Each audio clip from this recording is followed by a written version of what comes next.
inviting you. First, what is Sea Shepherd exactly? Sea Shepherd is an anti-postal organization that is working on catching people that are doing things in places where we don't want them to go. So most famous thing that we do is anti-rape campaigns. Talk about it. Maybe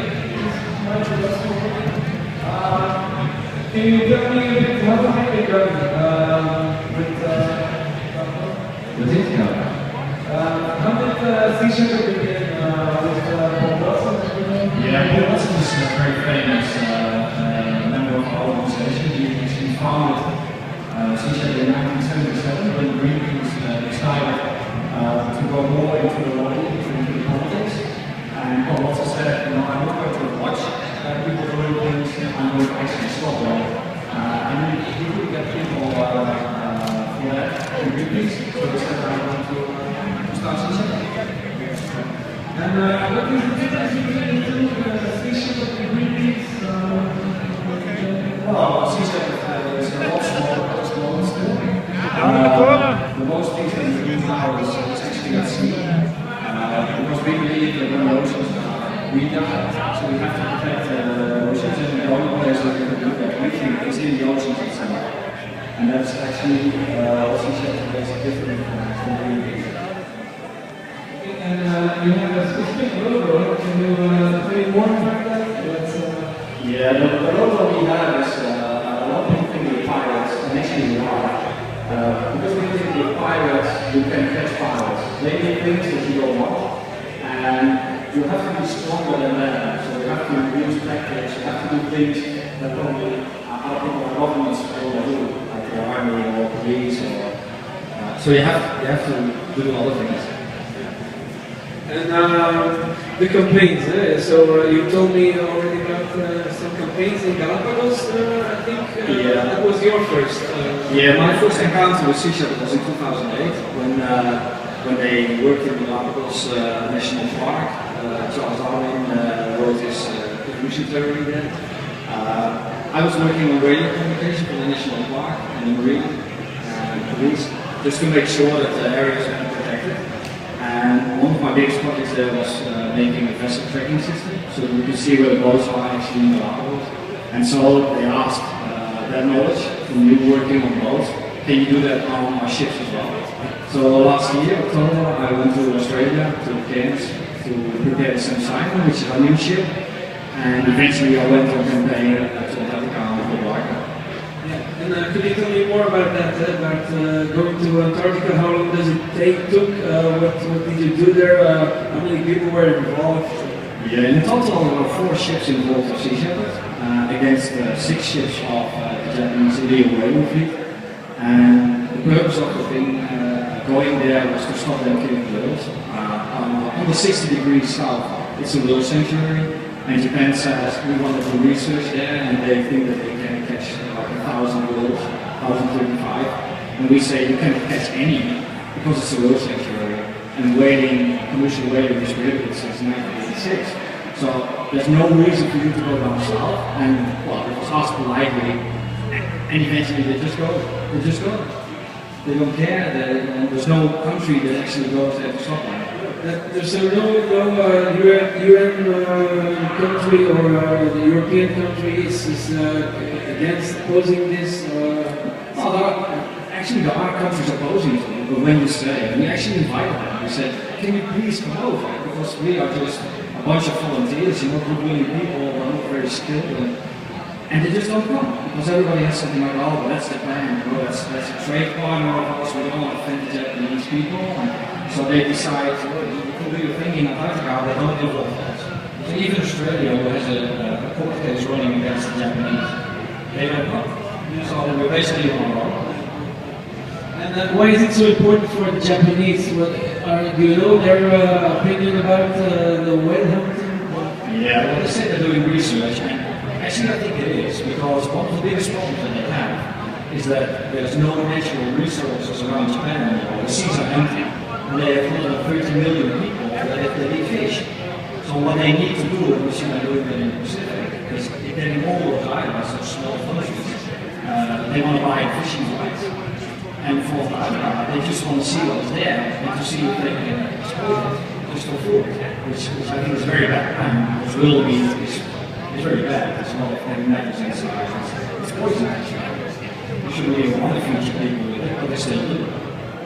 And is there also a plan to bring this out in the media, or just the actions they are brought in the media? That's the main thing, or are there other things? Most people know us actually from a series that is on Discovery Channel or Animal Planet in other countries. It's called Groezrock, and that helped us a lot because then people actually see what we do. We're actually there and we're doing something. We use a small boats. We put our boats in between. There's been some very bad collisions last year where I was on the high with the sandwich with the brand, and that is going to go out. And then people can actually see that they don't give a shit. They don't give a shit about animals, but they also don't give a shit about people. They just want to do what they want. And it's good that it's becoming more and more known what actually is going on because it's disgusting. And is there actually a Japanese section of Sea Shepherd? Yeah, that's a good question. We would love to have that. But you see, it starts to develop, but it's very, very difficult. There's also a place called Taiji where they hunt for dolphins. And there is a lot of opposition about it, but when you speak it out in Japan, you get problems. You get problems, or your family gets problems. It's a closed country, it's not really democracy. And you know. Are there other countries who are doing this whaling hunt, or is it only Japan? The big whaling is only taking place in Antarctica. There are some countries whaling, like Norway and Iceland, but it's on a very small scale. There's also some Pacific islands that do some but the majority is caught by the Japanese. So we think if we can knock those people off, that they stop, then eventually everybody will stop. But you focus on the oceans, but more focus lies on the whales, or do you cover the oceans more in general? When you read things and when you get more and more knowledge about it, you can actually see how bad it is. You have to understand, we are a group of volunteers, and there's only one place where you can spend your money. And we think, as Sea Shepherd, the way we operate, we can be the most effective in those campaigns. So we are in Taiji present for the government. We do something in the Faroe. We have been to the Mediterranean Sea for bluefin tuna, which is also a big problem. We are present in Namibia against the seal hunt. But it's a limited amount of things you can do because we only run by donations. People like you will say, okay, we believe what you guys are doing is the right thing to do. And the people donate money, or they donate a ship, or they just buy merchandise. Which, by the way, you can buy in the tent. So this is how the funding is done. That's only by people buying things or donating money. No government involved. No big companies who donate. No, we actually don't want to be depending on big companies because then we also get a little bit wishy-washy. You know, is it all okay? We don't want to be bought. So we only accept, for instance, donations from Rush, which is a vegan organization. Those things we do accept, but no money from big companies. No. It's just people. And actually, I got to know Sea Shepherd through listening to hardcore bands, especially Ignite. Are you familiar with that? That it's in hardcore, between hardcore gigs, this is very known organization, Sea Shepherd. Are you aware of that? Well, what we see is that hardcore people in general have power. And they are a little bit anarchists too, you know. They don't accept everything for granted, and just because it's there, you should accept. And I think that's where Sea Shepherd aligns very well, because we also don't accept anything that's happening. You know, just saying we're going to do it, it's not okay. Yeah. So we're actually very happy with that support. And there's also bands speaking about this on stage, or how do I have to look at it? Or bands who are also feeding the campaigns, like Beta does with some bands, or how does Sea Shepherd work? They were always looking for exposure, so Animal Planet World Wars is one of them. But actually, we want to be everywhere. So I think more and more, because of the problems we have in the States, our court cases as well, we have to get money from all places. So we do everything that we can. I was specifically talking about bands supporting Sea Shepherd. It's a Red Hot Chili Peppers, I think that's the most. Savio Road is a very good and they expose Sea Shepherd as well on stage. And was that about that court case? The court case big enough to tell, or maybe to technical? Well, in a nutshell, there are three stooges in the United States that think that they can rule in the whale sanctuary, which is not theirs, about ships that are not American, run by non-Americans, and they say you cannot chase Japanese. And that's ridiculous, because we can, and actually did. So we don't give a shit what I say. And then there is also Paul Watson, who was not in prison, but he's somewhere on a boat. Can you explain more? There's somewhere a bonus charge about him doing some things in Costa Rica, and that eventually led to his arrest in Germany. When it became clear that Japan was more or less behind it, they forced Costa Ricans to go there. Then it was likely that Paul Watson was going to be handed over to Japan, and that was the moment that he said, you know, I'm not going to wait till I'm there anymore, because they will probably never release me. So that's when he fled. And it was a beautiful moment, I can tell you. We were on the boat, and in the middle of the ocean we came across to Steve Irwin, and then he opened the door of the bridge, and he was actually there. And the Japanese were so offended by that, because they said, how is it possible that that guy, the whole world is looking for him, how can he be on the Sea Shepherd ship? And he was there. And I tell you, that was an amazing victory. So you can put anything out of somebody, but in the end, people are stronger, you have friends, you know, passion you can't kill. That's the thing. And he's passionate all the time. You talked to him personally also? I beat him with poker. Yeah. No, I've been sitting next to him. He's a very inspiring person that actually his whole life he put on the line for whales. Since he was young, he's only doing that. So the man, I wouldn't be surprised if it's a real inside. He's a very inspiring person. And earlier you told me that the problem is when the fishes are fished out of the ocean. That's where the problems begin with nature. Can you explain that more? Why is it so important to preserve the oceans? Yeah, that's some people say, you know, why are you so focused on whales or dolphins? And basically we're not. What we say is you have to keep your biodiversity in the ocean. Every single species has its role. And what you see happening is that commercial fisheries, in general, take too much. So you only want one species, and 80 or 90% of the catch is actually different species. And that's why you ruin everything. And we think that should stop. You should actually, there's only like 10% of fish left compared to 100 years ago. And that is really going wrong. After we can see that point. I think in my lifetime you will see that. And is it, can we turn it back, the situation, or is it, that's maybe a tricky question, is it already too late? Well, there are always things that you can do. If you can turn it back, I don't think so. Because species have already gone extinct. So that's what you can't do. But what you can do, and this conservation, is trying to keep what you have, at least, or hand over a better world to your children than we received it. And that should be our mission. We should really make an effort to make it better. And that's why I volunteer. That's why I spend my time. Because I strongly believe that everybody deserves a beautiful place. Actually, are there people here who want to ask a question? Because I can give you the mic. Yeah, you want? Yeah, okay. Oh, I have a lot of respect for Sea Shepherd and what Sea Shepherd does. Is there any effort to engage with the people who work on the fishing boats that come from Japan?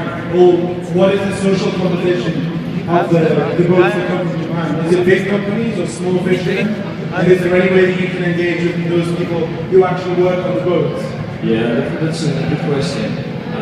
It is government supported, so the government of Japan is taking care of the funding of the boats, but the boats themselves are from a private company, which actually is being paid only by the Japanese government. So what you see is they strongly believe that what they are doing is the right thing. And that makes it very difficult to talk to people, because if they really believe that they are doing the right thing, what do you say? You know, the only thing that you can do is like, you think you don't, and 90% of the world population thinks that we are right, but if you think that you are right, then we have to stop you. We actually have to go there. So I would love to sit down with whalers and try to explain why it is wrong. But the thing is, you will never get there, because a lot of them also know that it's not okay, but for them it's just a job. That's why a lot of tsunami funds that raised money after the tsunami and sent money to Japan, it was actually used like 30 million to put in the whaling fleet. For them it's work. And that makes it very difficult. Any other? Other people here? Yeah. Okay. Yeah, I totally agree with your point, but on all these missions you've been on, have you ever had a feeling of crossing the line? That depends on how you look at it. I think I never crossed the line, because I'm always into conversation, I'm always into listening to people. But yes, if you stop them in a way like we did last year, and then you really have collisions and things like that, probably other people will say you crossed the line. But you know, when you put your boat next to a tanker and they run into you, it's like running into a parked car. Am I crossing the line there? I don't think so. I do respect people as much as I do respect animals. And what we hope is that they do the same too. And unfortunately they don't. Okay. And maybe to conclude some actions you participated on and your experience about that? Yeah, one of the most shocking thing I had was last year in Antarctica when they actually wanted to refuel below 60 degrees. And we said to them, you know, if you want to refuel, you have to sink us. Which was not an invitation, it was just a statement that we made to say, okay, we are not going to move. And then they just pushed their big factory ship, which is like 16 times bigger than us, and to the oil tanker, which is like 24 times bigger than us. So you've probably seen the footage on television. And that's amazing. We never thought that they would go that far. So it was a level of aggression, and it was shocking to us. And if there's any time in my life that I found could be over, it was that. Eventually, when the ship was tossed over like 30 degrees, we had to send out a mayday, which is the strongest message you can send. You know, then really you have to stop. And that's when they stopped. If they would have gone on, they would have sunk us. 35 people on board. And we never expected them to go that far. So that was the most weird thing. What it did to the crew, you probably think that we were scared, but at the end of the day, we looked at each other and we said, okay, we survived, we stood our ground because they couldn't refuel. And actually it gave us energy. Because we said, you know, you wanted to refuel, you couldn't. So even we had damage, and even we were full of adrenaline, it was like, well, bring it on, you know, because we can do it. So when the second time they came in, we were next to the oil tanker, and they just sandwiched us. We had the same, we were looking to each other, okay, can we stand this? Yeah, we can.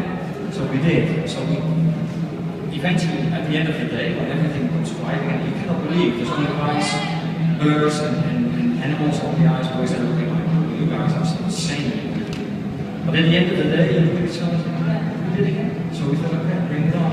If you want to go, you can get it. So actually nobody was scared. We had the opportunity to leave the ship. They actually asked us, you know, if you feel scared, you don't feel confident, go, you can go to another ship and we make sure that that ship is not part of the action. And none of the crew members said. So they all stayed and we said, if we go down, we go down together. And that's amazing. That is passion you cannot kill. There's no way that a commercial company or a country can kill that. It's impossible because people do it by heart. But you need to get trained to go on a boat for several weeks and months. Yeah, that's what we do. You know, but you don't see in World Wars because sometimes they will close you on the way. But we have a lot of training, fire drills, rescue drills, lounge. We have practice with our survival suits. We are doing a lot of practices with small boats, how to maneuver, how to do the communication. So we're getting more and more professional because it's very dangerous. 15 minutes in the water and you're dead. Yeah. It's Antarctica, it's merciless. Okay, last thing I heard that Peter Hammersmith was going to Belgium, but I